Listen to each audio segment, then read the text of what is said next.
nome é Rodrigo, você já me conhece e continuamos com a aula Relacionamento Interpessoal. Continuamos, pois agora nós faremos o módulo 2. O módulo 2 tem a ideia de você conhecer a si mesmo, ser líder de si mesmo, conhecer todas as armadilhas que norteiam o seu eu. Nós vamos continuar, pois a continuação desse trabalho ela é fundamental. Na aula passada nós trabalhamos a ideia de conhecer o outro, deciframos todos os caminhos possíveis para que possamos nos colocar no lugar do outro, buscando a empatia. Lá naquele módulo, eu tenho certeza que você se lembra, que eu pedi para você parar o vídeo e anotar a seguinte frase: relacionamento interpessoal é um exercício diário e contínuo que exige disciplina, humildade e fé.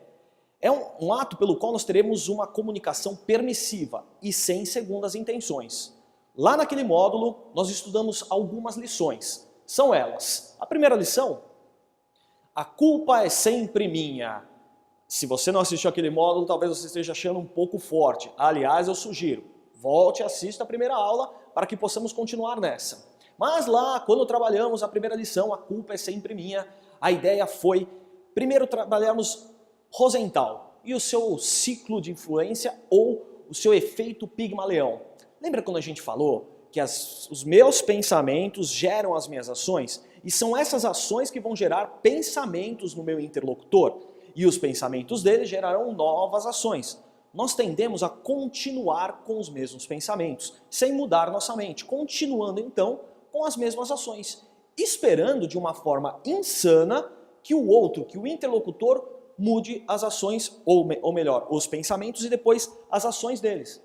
Lá nós tivemos que decifrar um pouco a ideia da mente, qual é a função, como ela funciona, como é que é a nossa vida a partir da nossa mente. Trabalhamos as ideias das janelas, janelas lights, janelas killers, todas as janelas que as norteiam, janelas de referência, como nós construímos nossos pensamentos e descobrimos uma loucura. Os nossos pensamentos não são reais, eles são virtuais, virtuais porque nós adaptamos. Ao adaptar, nós deturpamos, colocamos cores, cheiros, sabores próprios da nossa própria experiência, da criação das nossas janelas, que, como você bem lembra, começa lá, na fase intrauterina. Mas isso era pouco. Saber que a culpa é sempre minha e, com isso, ter a ideia de dar sempre o primeiro passo não é suficiente para podermos percorrer o caminho da empatia. Nós continuamos ali. E nessa continuação, nós trabalhamos a ideia da aproximação. Tirar de vez aqueles julgamentos à distância. Entendemos o mal que um julgamento à distância pode te fazer. Eu me lembro muito bem que eu dei um exemplo para você. Às vezes você faz uma apresentação na sua empresa e você acaba sendo julgado como se você fosse aquela apresentação. Mas não é. Você tem uma história. Você tem todo um projeto. Você tem as suas vitórias, as suas guerras, as suas derrotas, os seus caminhos, os seus amores, as suas paixões, que constituído pela sua memória, que constitui o seu eu. E o julgamento, quando é feito sem essa aproximação devida, é um julgamento sem assertividade. Portanto, a segunda lição, eu tenho certeza que você lembra, era: eu sou incompetente para julgar à distância. Na terceira lição, e talvez a mais longa, aquela que durou mais tempo ali dentro do seu vídeo, aquela que talvez até você tenha ficado cansado, ou riu muito, ou chorou muito, tomara que você tenha curtido, mas a terceira lição, o importante lembrar é que você é mais do que um ser de necessidades. Você é fonte de satisfação e necessidade humana. Eu tenho certeza que você se lembra o meu caso, a primeira vez que eu fui no motel com a minha esposa. Eu tenho certeza que você entendeu Rubem Alves na transformação do milho para pipoca e qual a ideia de ser comido. E ser comido na hora que o outro quer comer, lembra disso? Não na hora que você quer dar. É estranho, né? Parece que tem dupla interpretação, mas não tem. Estou certo que você se lembra disso também. Mas tá bom, Rodrigo, eu quero ser fonte de satisfação e necessidade do outro. Mas como? Como ser essa fonte? Então entramos num caminho sem volta, onde você conhece cada detalhe dos perfis comportamentais dos seus interlocutores. Conhecemos as pessoas mais diretas, que demos o nome de empreendedor, tem uma voz mais firme, fala desta forma, parece até arrogante, mas você percebeu que através de William James nós aprendemos que o encontro entre duas pessoas é um encontro entre 6 pessoas, não é isso? O encontro entre o que eu acho que você é, o que você acha que você mesmo é, o que de fato você é, o que você acha que eu sou, o que eu acho que eu sou, o que de fato eu sou. O que nós fizemos? Um ajuste fino, para que possamos falar sempre com as mesmas pessoas. Eu com você, você comigo, com o verdadeiro eu. Mas também conhecemos aquele perfil mais pausado, mais quieto, que usa a calça aqui no umbigo. Ele fala começo, meio e fim. Lembra que ele te provoca o efeito PQP, que você fica doido e quer explodir? Ou o efeito alface, aquele que ele te hipnotiza. Conhecemos um amigo mais tranquilo, mais legal, mais leve. Nós chamamos ele de afável, lembra? Ele é leal e ele quer sempre estar dentro do grupo. E também conhecemos o expressivo, aquele maluco que fala que é sem parar, e ele gosta de ser o centro das atenções e etc. Decifrando todos esses perfis, nós encerramos aquele momento com o seguinte conceito, uma ponte. Lembra que eu pedi para você ser uma ponte? Uma ponte precisa de 3 elementos fundamentais. Primeiro elemento, estrutura. Você terá estrutura quando você aprender a ser lona e não parede, pois não temos como controlar a quantidade de pedras que nos são atiradas todos os dias. Você será uma ponte quando você entender que a ponte não é rígida.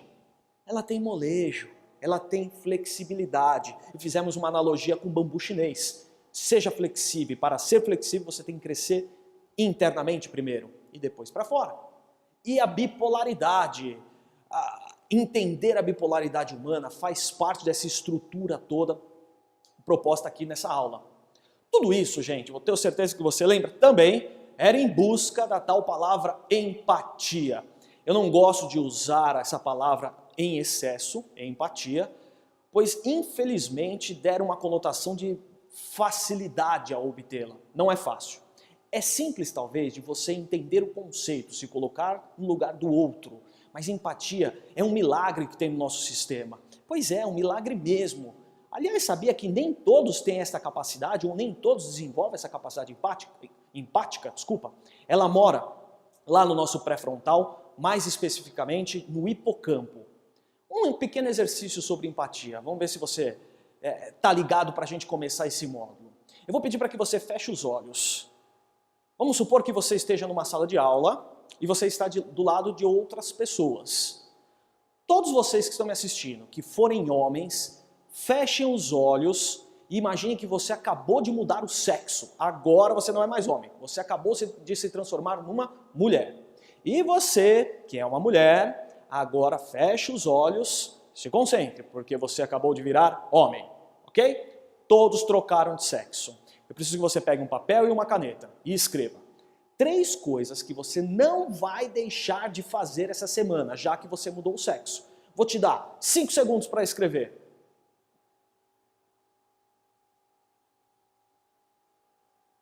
Foi rápido, né? Eu tenho certeza que você conseguiu de primeira, de bate-pronto, responder esse enigma. Infelizmente, muitos de vocês respondem da seguinte forma. O homem que agora virou mulher coloca 3 coisas no sentido de ir ao shopping, bolsa, sapato ou alguma coisa referente à beleza.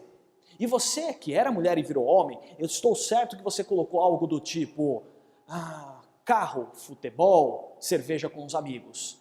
Como se todos os homens e todas as mulheres gostassem da mesma coisa. Perceba, não é tão simples assim obter a tal empatia. Nós tendemos a olhar o outro com a nossa própria lente. Por isso que decifrar o outro em todos os meandres foi fundamental na primeira aula do relacionamento interpessoal, que levava o nome Entendendo o Outro.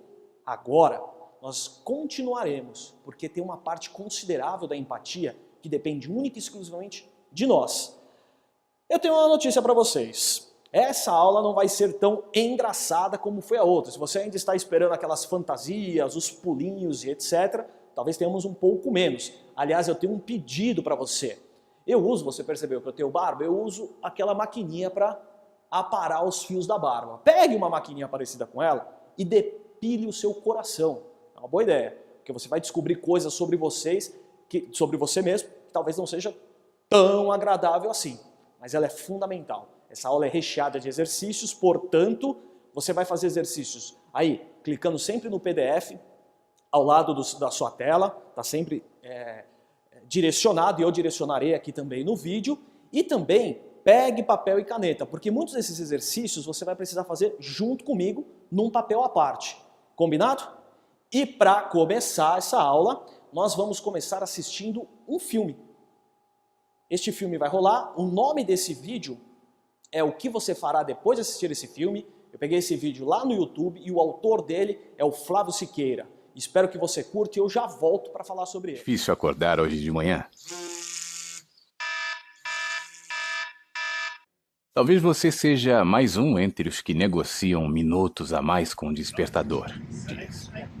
Seguimos, resignados, o roteiro da vida real, sabendo que não nos resta outra escolha, a não ser assumirmos o nosso papel na sociedade, nos esforçando para correspondermos às expectativas do chefe, esposa, marido, filhos, amigos.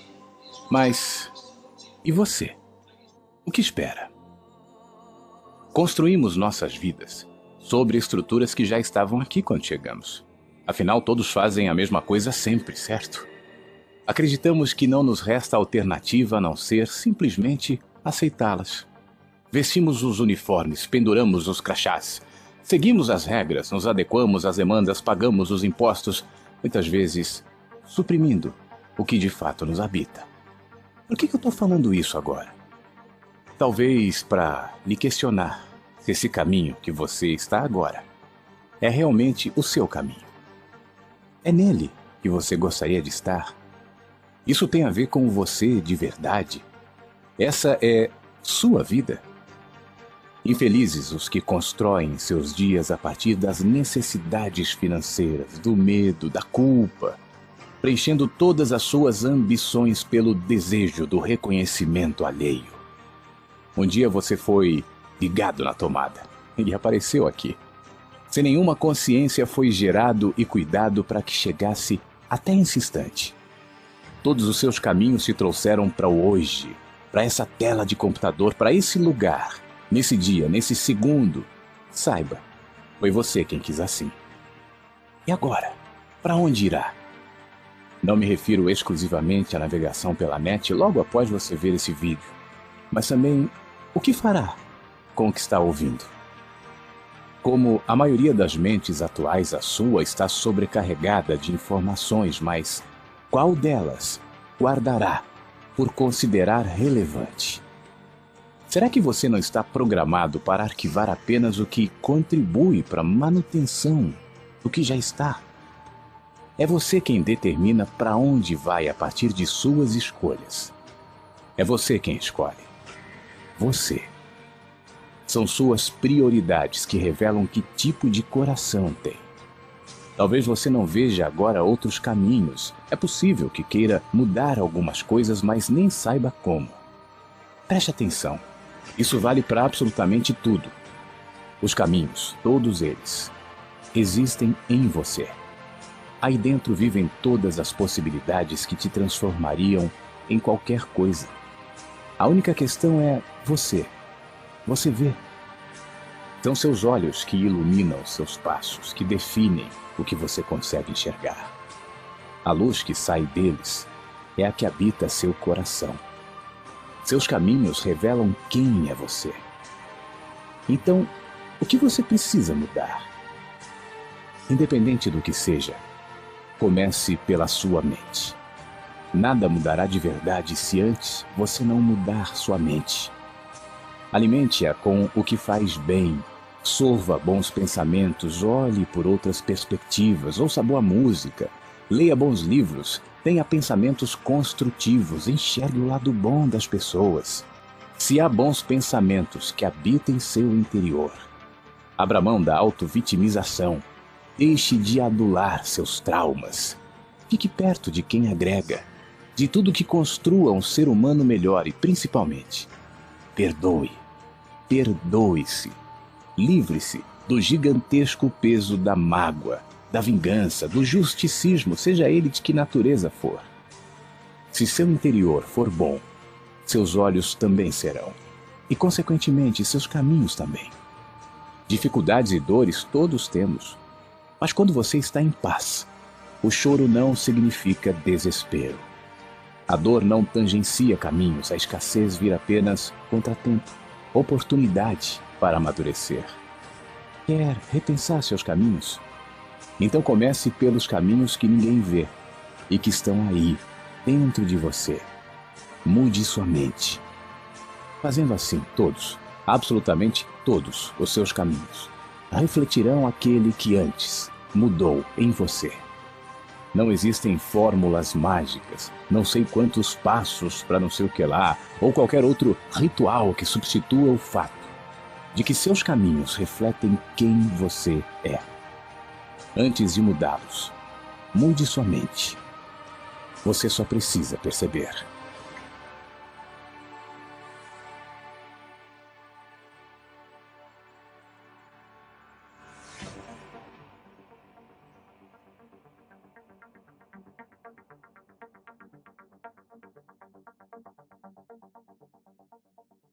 Perceba que nesse vídeo a ideia central é mude a sua mente. Aliás, o Flávio Siqueira já dá essa dica. Esqueçam os tantos passos, etc. Pois se a gente não mudar a própria mente, a forma de pensar, as nossas ações dificilmente também serão mudadas. E já estudamos isso lá no Rosenthal, lembra? Ok. Estamos prontos então para começar este módulo, entendendo a si mesmo. E vamos começar já com o capítulo inicial. E nesse capítulo inicial, nós travaremos talvez o principal conceito, não só na sua empresa, mas na sua vida. O principal conceito para você. Entenda esse conceito que virá e todo esse capítulo que estudaremos agora, chamado Tempo e Foco,